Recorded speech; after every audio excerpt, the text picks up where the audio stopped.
वैसे तो अभी तो मैं 28 पे मैंने बोला था कि 28 का एक अगर इंसान है और उसने इन्वेस्टमेंट नहीं करना सीखा था तो तुम बड़ी वो हो गई थी कि हाँ। अगर नहीं किया।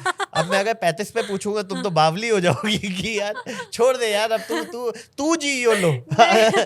तू 35 का हो गया, अब तू योलो जी, अब तुझे कुछ नहीं करना, तू जी यू ओनली लिव वंस। नहीं यार, बहुत बेनिफिट्स होते हैं यार अर्ली स्टार्टिंग के। जैसे वो तो अगर आप है। 20 के हो और मैं 30 की हूँ, तो 20 पे अगर आप मान लो आपके पास भी 36 लाख है और मेरे पास भी 36 लाख है, ठीक है, हाँ आप हाँ 20 पे लगा रहे हो सही 36 लाख, बात है। हाँ। तो आप 20 to 40 लगाओगे 36 लाख को इन्वेस्ट करके, ओ, तो आपका रिटर्न 3 करोड़ होंगे म्यूचुअल फंड के हिसाब से। बट मैंने 30 to 40 लगाया है वो 36 लाख का अमाउंट, तो मेरा 1 करोड़ ही होगा। सही बात तो है। 2 टाइम्स या 3 टाइम्स ज़्यादा रिटर्न मिल जाता है, हाँ क्योंकि हम सिर्फ 5 साल पहले स्टार्ट करें किसी से या 10 साल पहले, जितना जल्दी स्टार्ट करेंगे हाँ उतना बेटर है।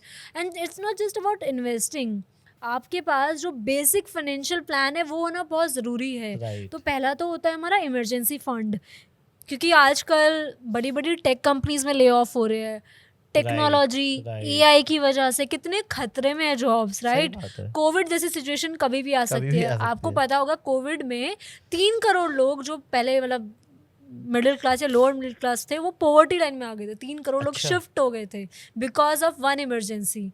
तो लोगों के पास जो मिनिमम फाइनेंशियल प्लान की जो चेकलिस्ट है वो भी साइन नहीं होती है। मतलब कि पहला तो एक इमरजेंसी फंड कि 3 महीने का खर्चा, 3 से 6 महीने का खर्चा आपके पास रेडिली अवेलेबल होना चाहिए, एफडी में, आरडी में, या फिर जहाँ से आप तुरंत निकाल सको। दूसरा चेकलिस्ट है आपके पास हेल्थ इंश्योरेंस होना ही चाहिए। इस पे मैं आने वाला था, हाँ सॉरी मैं हाँ तुमने शुरू ही कर दिया। तो हाँ हेल्थ इंश्योरेंस और लाइफ इंश्योरेंस, हाँ। इसका क्या इम्पोर्टेंस होती है और कब ले लेना चाहिए ये आपको? यह हेल्थ इंश्योरेंस सबको ही लेना चाहिए, चाहे आपके घर में 1 महीने का बच्चा है या फिर वो 60-70 साल का कोई बुजुर्ग है, तो ओके सबको ही लेना चाहिए हेल्थ इंश्योरेंस। और ऐसा क्राइटेरिया है कि अगर आप नॉन मेट्रो सिटीज़ में हो तो आपका जो कवर है हेल्थ का वो 3 से 5 लाख ले रहे हो, ठीक है। लेकिन अगर आप मेट्रो सिटीज़ में हो तो 5 लाख से ज़्यादा की आपको हेल्थ इंश्योरेंस कवर लेना है, क्योंकि बेयर मिनिमम। बेयर मिनिमम आपको लेना ही लेना है। प्लस कुछ लोग काम भी कर रहे होते हैं, एम्प्लॉयड भी होते हैं, तो वहाँ पर भी आपको जो कवर मिल रहा है वो देखा करो कि अप्रोप्रिएट है कि नहीं, उससे अलग से भी लेने की ज़रूरत है कि नहीं आई आपको। थिंक अब एक इस पे टॉपअप भी हो जाता है ना, हाँ हाँ कि हाँ। सपोज आपके ऑफिस में अगर आपको 10 लाख का हेल्थ इंश्योरेंस मिला हुआ है तो तुम एक छोटी अमाउंट डाल के उसको 10 से 15 का करा सकते हो, शायद कुछ ऐसा होता यस, है। या फिर अलग से भी ले सकते हो, क्योंकि ऑफिस वाला तो जब आप ऑफिस छोड़ोगे तब वो नीलबट्टा सन्नाटा हो जाएगा, राइट राइट। राइट तो राइट अलग से भी आप अपनी फैमिली के लिए ले सकते हो कि वो पहले कम कवर था, अब ज़्यादा ले लिया आपने इंटरेस्टिंग। कवर। तो ऑफिस वाले जनरली फैमिली को कवर करते हैं एक इंश्योरेंस में, तो राइट कवर पर हेड जो कवर है वो थोड़ा कम ही कम ही अमाउंट का होता होता है, है, राइट। इसलिए आपको या तो टॉपअप लेना चाहिए या फिर अलग से लेना चाहिए। तो हेल्थ इंश्योरेंस तो बहुत ही सिंपल है, सबको लेना है। और इसमें कुछ कवर होते हैं, वो चाहो तो आप ले सकते हो, बट आजकल बहुत ज़रूरी क्रिटिकल इलनेस का कवर आपको ले ही लेना चाहिए। और अगर आपकी फैमिली है तो फैमिली को कवर करा लो, एक पूरा जो फैमिली फ्लोटर प्लान है वो ले लो। फिर जो दूसरा टाइप का इंश्योरेंस है जो सबके पास होना चाहिए, दैट इज़ लाइफ इंश्योरेंस। और ये किसके पास होना चाहिए? सिर्फ उनके पास जिनके डिपेंडेंट्स है। ये सबको नहीं लेना है कि आपकी जॉब लगी है, 20 साल के हो, लेकिन आपकी फैमिली, आपकी बहन अलग कमा रही है, भाई अलग कमा रहा है, माँ बाप के पास पैसा है, तो आपको लेने की ज़रूरत नहीं है। बट अगर आपकी जॉब लगी है, आप अर्न कर रहे हो और आपकी फैमिली भी आप पर डिपेंडेंट है, आप घर में पैसा देते हो, राइट तो फिर आपको लाइफ इंश्योरेंस लेने की ज़रूरत है। और कितना कवर लेना है? तो ऐसा बोलते हैं कि जितने आपके एनुअल इनकम है उसका 20 टाइम्स, यानी कि साल में अगर आप 10 लाख कमा रहे हो तो उसका 20 टाइम्स यानी कि 2 करोड़ के आसपास का आप कवर ले सकते हो। अच्छा तो ये इतना लॉजिक है, मिनिमम है। ये मिनिमम है। हाँ, तो इसका वाह। क्या लॉजिक है कि अगर आप चले गए तो आपकी फैमिली के पास इतना फंड आ जाएगा कि आपकी फैमिली अगले 20 साल के लिए एफडी करा दे उस अमाउंट की, तो एफडी के जो इंटरेस्ट आता है उससे ही अपना आपका खर्चा निकाल ले। तो इंटरेस्टिंग। ये इसका लॉजिक होता है। और इसमें एक हैक ये कि जितना जल्दी आप लोगे उतना सस्ता प्रीमियम पड़ेगा। मतलब अगर आप बहुत ज़्यादा यंग है, 20-25 साल के हो, तो मंथली 600-700 का प्रीमियम देकर आप 1-2 करोड़ का कवर ले सकते हो, 1 अच्छा करोड़ का। मतलब हाँ 7,500 में आप हाँ साल हाँ के हाँ हाँ हाँ 2 तो 1 करोड़ करोड़ का 1 कवर ले करोड़ का सकते हो। कवर ले हाँ, सकते हैं। लेकिन वाह। जैसे आपकी एज बढ़ती जाएगी तो ये प्रीमियम बढ़ता जाएगा। इसमें ऐसा भी कुछ होता है ना कि जैसे आपने शुरू में अगर ले लिया तो फिर आपका प्रीमियम डिफरेंस भी कम आता है। यस। मतलब जैसे अभी हाँ मैंने 7,000 में 1 करोड़ का लिया है और सेम चीज़ अगर अगले साल करूँगा तो वो शायद 7.5 हो, अगले साल करूँ 8.5 हो, लेकिन अगर मैं 3 साल बाद डायरेक्टली लूँगा तो वो शायद 10,000 की पड़ेगी मेरे हाँ, तो को। वही मैंने कहा जितनी जल्दी आप स्टार्ट करोगे उतना सस्ता प्रीमियम पड़ेगा, कम में वही कवर मिल जाएगा। जितना लेट स्टार्ट करोगे उतने प्रीमियम का जो अमाउंट है वो बढ़ जाएगा, कवर का अमाउंट तो वही रहेगा। तो लाइफ इंश्योरेंस लेकिन आपको लेना बेसिक वाला है कि जिसमें आपको लाइफ इंश्योरेंस ही मिले। काफ़ी सारी जो बैंक्स है, जो कंपनीज़ बहुत है, कुछ वो आपको बेच रहे बहुत हैं। सारी चीज़ें मर्ज करके बेचती है। तो हाँ, इन्वेस्टमेंट और इंश्योरेंस अलग-अलग होना चाहिए। तो अगर आप इंश्योरेंस ले रहे हो तो सिर्फ इंश्योरेंस लो, इन्वेस्टमेंट के लिए आप अलग से रिसर्च करके कुछ और कर सकते हो। क्यों? क्योंकि वो आपको बेचेंगे दोनों चीज़ें मर्ज करके, लेकिन जो इन्वेस्टमेंट का अमाउंट है वो निफ्टी 50 को भी बीट नहीं कर रहा कर होता रहा हूँ। है ना? और प्रीमियम का अमाउंट आपसे ज़्यादा ले मुझे लेंगे। इसमें ना एक हाँ, थॉट याद आ रहा है कि जी। नॉर्मली ना बैंक वाले ऐसे बोलते हैं कि सर आज से आप ना हमें 600 रुपये दो, हाँ, ठीक है, हाँ, हर महीने आप 600 रुपये दो, हाँ, 10 साल बाद हम आपको 1 करोड़ रुपए देंगे, है ना, ये कॉल आती होगी। मैंने हाँ, बोला तू मेरे को आज 1 करोड़ दे दे, हाँ। तू हर महीने मुझसे 600 रुपये ले ले। कहता सॉरी सर।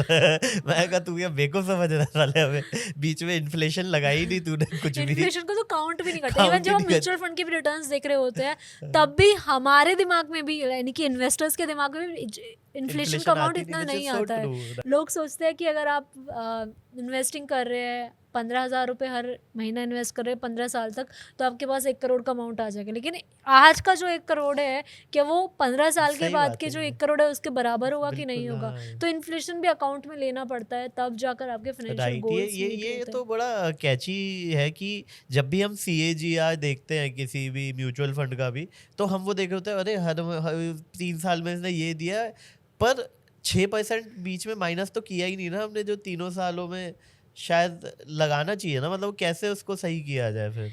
यार देखो, कैलकुलेटर्स आते हैं सब चीज़ के, अच्छा। तो इन्फ्लेशन एडजस्टेड भी कैलकुलेटर्स आते हैं, बहुत ओ। सारे प्लेटफॉर्म प्रोवाइड करते हैं। आ। तो पहले इतना ध्यान नहीं दिया जाता था, लेकिन आजकल जितने भी कैलकुलेटर्स देख रहे हो सब में इन्फ्लेशन एडजस्टेड रिटर्न्स दिखा देते हैं वो। नाइस। तो इट्स वेरी इजी, बस आप ये देख लो कि जिस वेबसाइट के थ्रू आप वो सब चेक कर रहे हो तो वहाँ पर इन्फ्लेशन एडजस्ट हो रहा है कि नहीं हो रहा है। इम्पोर्टेंट हुआ है। तो हर चीज़ बहुत इजी है, एक्सेल है, शीट्स है, वो हम लोग आपको रील्स के थ्रू या स्टोरीज के थ्रू प्रोवाइड कर ही देते हैं। उसमें भी सिर्फ आपको अमाउंट डालना है और आपको कितना अमाउंट हर नाइस। महीने इन्वेस्ट करना है वो भी निकल के आ ही जाता है इजीली। वाह। एक इम्पॉर्टेंट चीज जो क्वेश्चन शायद अभी हमने किया नहीं, बट अब मैं करने की सोचा था कि रियल एस्टेट एक्चुअली बाय करना चाहिए, यार डेफिनेटली बाय करना चाहिए। बट जो एक कुछ मैं पूरा क्वेश्चन ये था कि काफ़ी influencers, fin influencers as you say, वो पूरा कैलकुलेट करके बता देते हैं कि आप अगर ये घर आज इतने का खरीदते हो और इसको, या फिर मैं किराए पे ये घर खरीद लेता हूँ, तो मेरे को एंड में इतना पैसा बच जाएगा, रेदर देन मैं खरीद लूँ आज और फिर इसका किराए को वो करता रहूँ, एडजस्ट करता रहूँ। यार घर एक बहुत ही पर्सनल चॉइस होता है, ठीक है, नहीं वो मैं फाइनेंस के आपके हिसाब ऊपर से सोच डिपेंड रहा हूँ। करता है, आपके ऊपर डिपेंड करता है, ठीक है। फाइनेंसेस भी आपके ही ऊपर डिपेंड करते हैं, राइट? घर को एज अ इन्वेस्टमेंट कंसिडर मत करो, घर को एज अ घर ही कंसिडर करो कि आप उसमें रहने वाले हो, आपको उससे कोई रेगुलर इनकम तो जनरेट होने नहीं वाली है। ठीक है। तो आप उसको रहने के पर्पज से ले रहे हो तो ले लो, जिस एज में आप लेना चाहते हो, अगर आपको मेंटल पीस उससे मिल रहा है। बट आप घर वही लो जो आपकी कैपेसिटी में हो। लोग अफोर्ड कर सकते हैं 2 BHK लेकिन ले लेते हैं 3 BHK, तो वहाँ पर वो फिर जो EMI जो है उनकी ज़्यादा हो जाएंगी और वो डेट ट्रैप में फंसते जाएंगे। राइट। तो जो हम लोग गाइड करते हैं कि घर मत लो, वो इसीलिए गाइड करते हैं कि जितना आपके 20s में आपका EMI का बर्डन कम होगा, उतना आपका इन्वेस्टमेंट का अमाउंट का जो परसेंटेज है वो ज़्यादा ज़्यादा होगा होगा। और वो आप कहीं बेटर जगह इन्वेस्ट करके ज़्यादा अच्छे रिटर्न कमा सकते हो। बट अगर आपको रिटर्न्स नहीं चाहिए और 10% दे रहा है रियल एस्टेट भी, क्या बुरा है? लेकिन उसमें ये है कि वो लिक्विड नहीं है इतनी जल्दी, एक तो आपको जब आप बेचोगे तब रिटर्न मिलेगा, और घर कौन बेचता है? सही बात तो है। एज अ इन्वेस्टमेंट पर्पस तो आपको उसे देखना ही नहीं चाहिए। राइट, और जो राइट, फाइनेंस के राइट। रूल्स होते हैं जैसे 5 20 30 है कि आप जो भी घर ले रहे हो वो आपके जो एनुअल इनकम है उसके 5 टाइम्स के अंडर ही होना चाहिए, 2 टाइम्स के अंडर ही होना चाहिए। अच्छा। तो उसको अगर फॉलो करोगे ना आप, तो उससे ये होगा कि आप जितनी चादर है उतने ही पैर पसारोगे। ओके। अदरवाइज सोसाइटी के चक्कर में 3 BHK लेना, अच्छी सोसाइटी में लेना, ये वो, तो उसकी वजह से हम ज़्यादा ओवर स्पेंड कर देते हैं। जबकि बेस्ट हैक तो यही है जो हम भी फॉलो करते थे अभी तक, कि मैं अभी 29 की हूँ, मेरे हस्बैंड 31 के हैं, तो 30 तक हमने यही सोचा कि जब तक दीपक 30 के होंगे हम रेंट पे ही रहेंगे, तो हम रेंट पे ही रहे।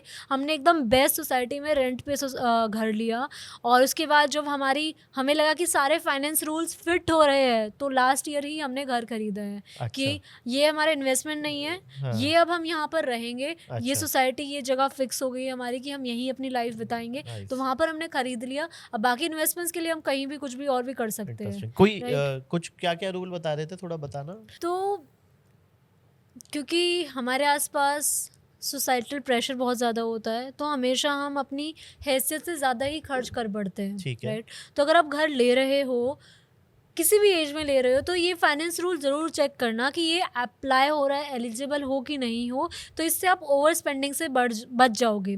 तो एक डेटा है इनकम टू EMI रेशियो, तो मुंबई में 50% है, यानी कि 50% आपकी इनकम का EMI में चला जाता है। अरे भैया। और बाकी का जो 50% है उससे आप घर के खर्चे चला रहे हो, आप सेविंग कर रहे हो, आप इन्वेस्टिंग कर रहे हो, घूमने जा रहे हो, वाओ। बाकी का तो मुंबई में हाईएस्ट है। और जो एवरेज है दैट इज़ 25%। तो 25% जा ही रहा है हर एक सिटी में कि EMI में जा ही रहा है, तो ये हमें कम करना है। और जब हम यंग एज में होते हैं, जितना हम EMIs कम कर सके, हैबिट कम बना सके EMI की, उतना बेटर है। इसीलिए मैं तो अक्सर ये जो फाइनेंस के रूल्स हैं इनको प्रमोट करती हूँ, ताकि आप जितनी चादर उतने ही पैर मतलब पसारो। सेफ है ये, इससे ऊपर जाना हो तो आपको एटलीस्ट रूल तो पता हो। Yes. 90% लोगों को तो, मुझे भी नहीं पता है रूल। अच्छा। पहले रूल तो बताओ, फिर सोचेंगे ना चादर और पैर। दुनिया तो बोल के निकल जाती है कि चादर और पैर पसार लो। अरे बताओ तो कितनी चादर है। ठीक है, बताओ। बताती हूँ। देखो, एक तो होम लोन जो है उसको लेने के बहुत बेनिफिट है। तो अगर आप लोन ले रहे हो, होम लोन ले रहे हो, तो it is a good loan, आप ले सकते हो इसको, अगर आप एलिजिबल हो रहे हो तो।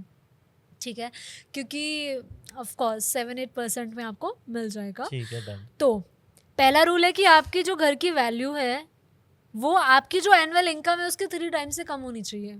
तो 3 गुना से कम होनी चाहिए। आपकी कितनी वैल्यू है? मैं सपोज 10 लाख रुपए कमाता हूँ, तो उसका 3 गुना कर लो, 3 गुना कर लो। तो मतलब मैं 30 लाख से बड़ा घर नहीं ले सकता। नहीं ले सकते, ये लॉजिक है। चलो ठीक है, पहला हो गया। दूसरा, जो आप घर का जो लोन ले रहे हो उसका टेन्योर 20 साल तक का ही रखना। 20 साल तक रखना है? हाँ। तो दुनिया और ज्यादा जाती है।